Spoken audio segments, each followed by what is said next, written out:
Hello, everybody. Today we're going to be going through some different strategies that you can help get your parents involved as the educator in your child's educational journey. So, today's agenda will be going over some family funds of knowledge, the basics, definitions, and examples, and then we'll be going through the cultural versus linguistics of the basic funds. And then we'll move into some parent participation activities that you can include for each child, and then we'll finish up. If you have questions, let me know. Family funds of knowledge. What is it? So, the definition states collections of knowledge and skills that are passed down from one generation to the next and could include family recipes in baking or cooking, navigating through familial languages, taking over the family business, or even a traditional story or fable that you might hear from past like your great grandma passed down to your grandma, and then she'd pass it down to you, and so forth. Why is this important? Well, teaching personal values and cultures helps them become more self aware, more observational, and improves critical thinking, not only in the classroom, but also in society, and helps them with rational decision making. This also helps to promote inclusion and a sense of respect. It reduces the stereotypes and biases and promotes empathy between students alike and different. This also empowers parents to be active participants with their child's educational journey. This is very important to expose and appreciate of the native foreign language of others, which increase linguistic and cognitive development. It leverages family knowledge for academic success.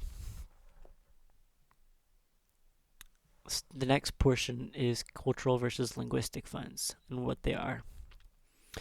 So, cultural is like your roots to your family heritage, which encompasses the historically developed practices, knowledge, and skills essential for household functioning and well being within a specific cultural group. Linguistic is that of the native tongue, which students bring personal cultures from their everyday lives to the classroom within the realms of language, skills, and knowledge, also passed down through generations. Who are we, or who am I? These are questions that students will ask, not only themselves, but they'll kind of ask you as the educator, and they'll ask their parents or legal guardian, who am I? What am I? What is the purpose of learning this? Well, visualizing our roots is a great lesson you can teach who they are.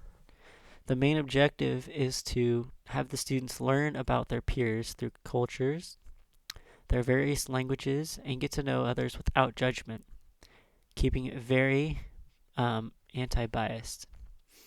An activity that you could use for this would be having the students to think about a symbol that ties or connects to their heritage or culture and see if that they can draw it, or they can bring it in physically through a small object.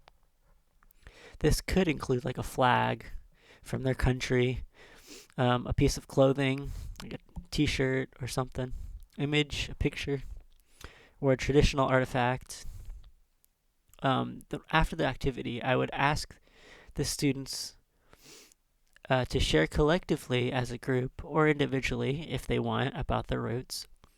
And if they, in the group, the students can create a visual collage or board with each of their symbols and say one thing either that represents who they are and why it is significant to them. Like why they choose to bring that in. And then having the parents involved is huge for this one. You can ask them to come in on presentation day, and they'll sit in the back, and you can ask the parents if they want to share some of their personal experiences with their cultures through symbols or artifacts and a strong story. Some strategies that could really help in this, as a teacher or educator, it is very important to offer plenty of opportunities to your students, parents, or legal guardians to share their cultures, traditions, stories, and languages for the class.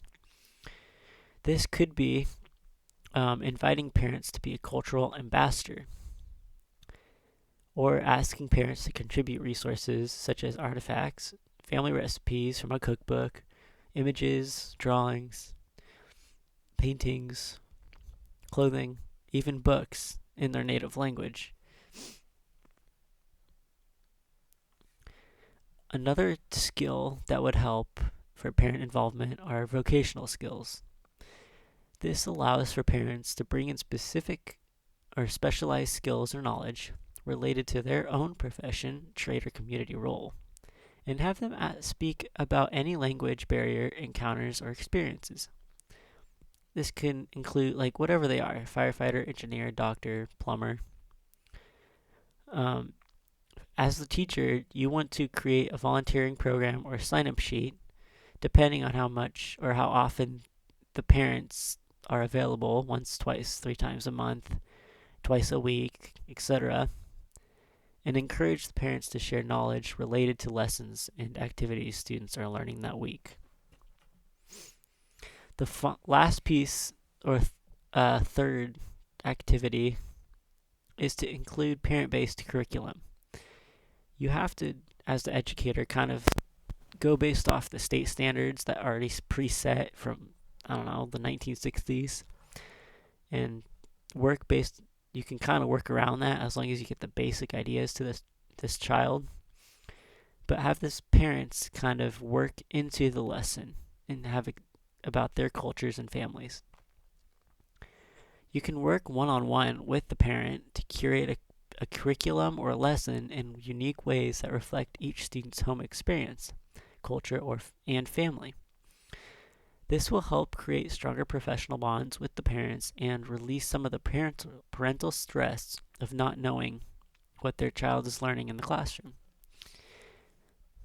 I hear a lot from parents that they're unaware of, oh, I didn't know my son is learning about MLK Jr. on a completely different day, or something like that. And that's it.